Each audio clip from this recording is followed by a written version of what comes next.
Hi guys, Irina here. Welcome back to my channel. Today's video is all about the Google Pixel 10 Pro. There are some amazing upgrades on this phone which I've been so excited to test out. But on the other hand, there are some things that kind of disappointed me, so let's begin. The Pixel 10 Pro and Pro XL are the same in terms of features, and I prefer the smaller Pixel 10 Pro. The Pro XL is just too bulky for me. This one is in jade finish, and it also comes in moonstone, porcelain, and obsidian.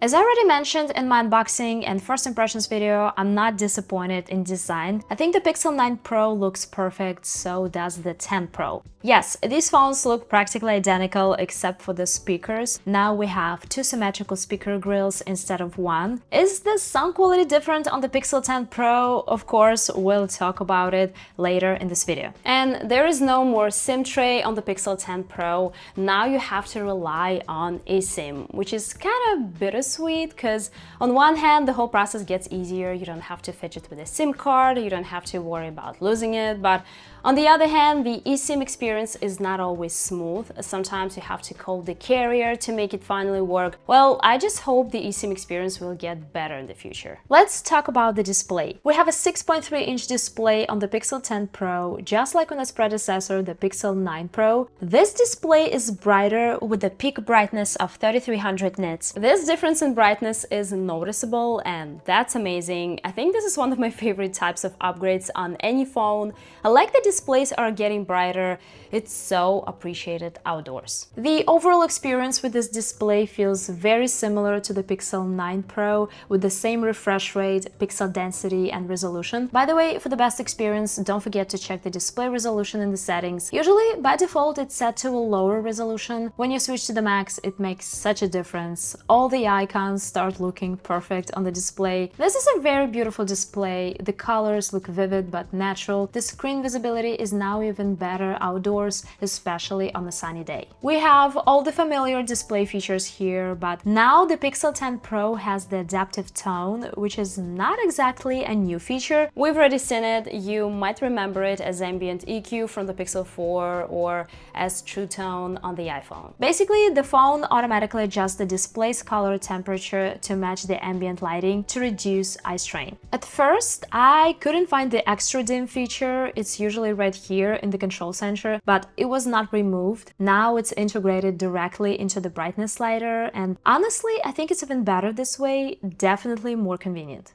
Another new thing is that the always-on display now lets your wallpaper stay visible even when the screen is off. We have this feature on the iPhone as well. That's pretty cool, but of course it will drain the battery a bit faster. Moving on to the camera and the new camera features. The Pixel 10 Pro has the same hardware as the Pixel 9 Pro, but there is a change in the software and processing, which is powered by the new Tensor G5 chip. When it comes to regular photos, I can't say there's any improvement. I actually prefer the photos from my Pixel 9 Pro in most cases, but this is how these phones compare now at the moment of making this video, and things could change with a new software update.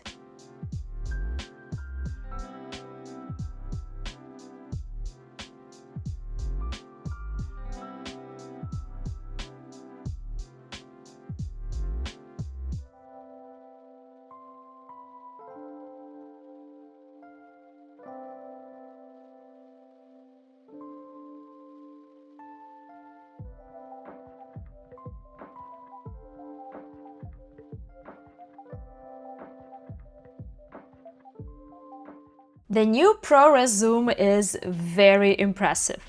The phone lets you zoom in up to 100 times, and with the ProRes zoom, the shots start looking mind-blowing. This is definitely one of my favorite features on the Pixel 10 Pro, but it's important to know that the ProRes zoom uses AI to create the final image. So you could see slightly different results here. For example, if you look closely at these photos, you will notice that the same crane looks slightly different because the AI creates a version based on what it thinks it sees.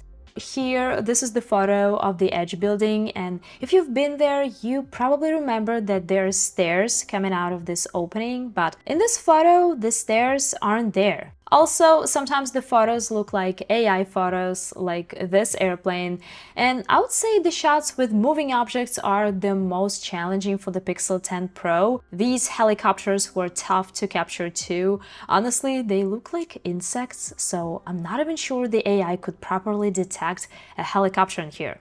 Well, the biggest takeaway is that the ProRes zoom is still very impressive, and most photos turn out great.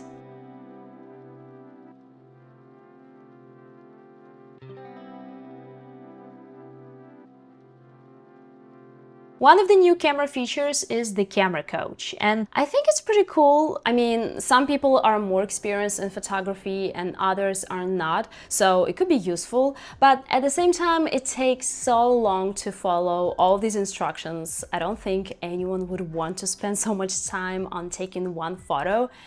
I like the idea, but I think it could be implemented in a better way. Let me show you more photos and videos I took with the Pixel 10 Pro.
My heart rages around like an ocean in my head.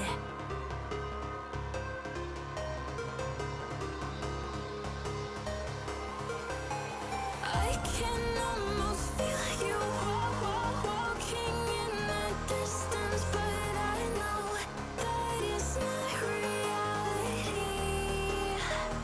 If you are echoing around inside these parallel dimensions all alone, know I'll find you in my dreams.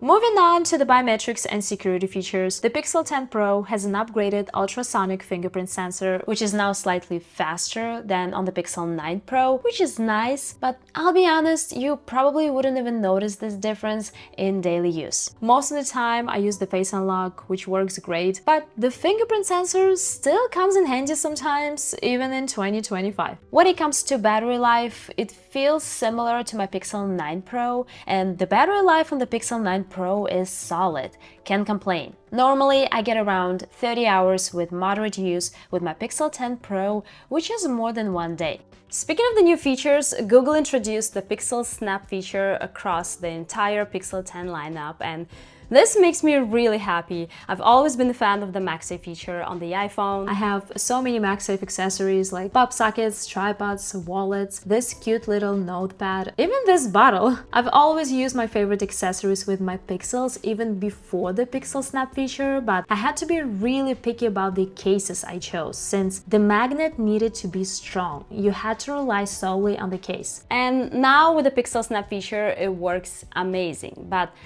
Everything comes at a price, and on the Pixel 10 Pro, we had to say goodbye to the battery share feature, which I personally loved. Honestly, I was shocked when I realized that it was gone, so if you own the previous Pixel models, you're lucky to still have it. Now let's talk about the speakers. As I already mentioned, now we have two symmetrical speaker grills at the bottom, but only this one on the right side is the real speaker. The other one is not a speaker, it's just a decoration with a mic inside. And speaking of the sound quality, while these phones are absolutely the same in terms of loudness, the sound quality seems better to me on the Pixel 10 Pro. Probably because on the 10 Pro you can enable the spatial audio for the phone's speakers, unlike the Pixel 9 Pro, which only lets you have this feature for headphones. And that's pretty amazing. For many years, the Google Pixel has stood out to me for its software and helpful features. It's my favorite phone when it comes to editing photos. Now you can ask even more of it. You can literally type what you want.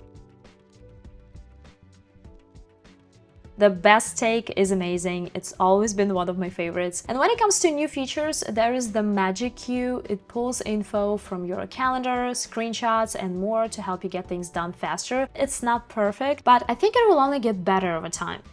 Now let's talk about performance. First of all, it's important to note that the new Tensor G5 is very different from the previous generations. It's built in a completely new way using more advanced technology. But you've probably heard that the new Pixel 10 Pro isn't exactly impressive on paper when it comes to numbers and benchmark tests, especially when compared to other flagships. Also, it's a bit odd that while the CPU performance is better on the Pixel 10 Pro than on the Pixel 9 Pro, the GPU actually performs worse, and that's curious. It's important to note that benchmark tests are not 100% reliable, so we should always treat these benchmark scores with a healthy dose of skepticism. So let's focus on the real daily use, and I really can't complain. It handles photo and video editing, gaming, social media, and all your usual tasks effortlessly. So as I said in the beginning of this video, there are some disappointments like the missing battery share feature, and at the same time there are some new and great features on the Pixel 10 Pro I've been obsessed with, like the ProRes zoom, the Pixel Snap feature, and a brighter display. Is it enough for you to upgrade? Well, you should decide for yourself, but if you already have the Pixel 9 Pro, I would definitely say it's not worth upgrading. That's all for this video, guys. Let me know if you have any questions. Thank you so much for watching. See you in the next video.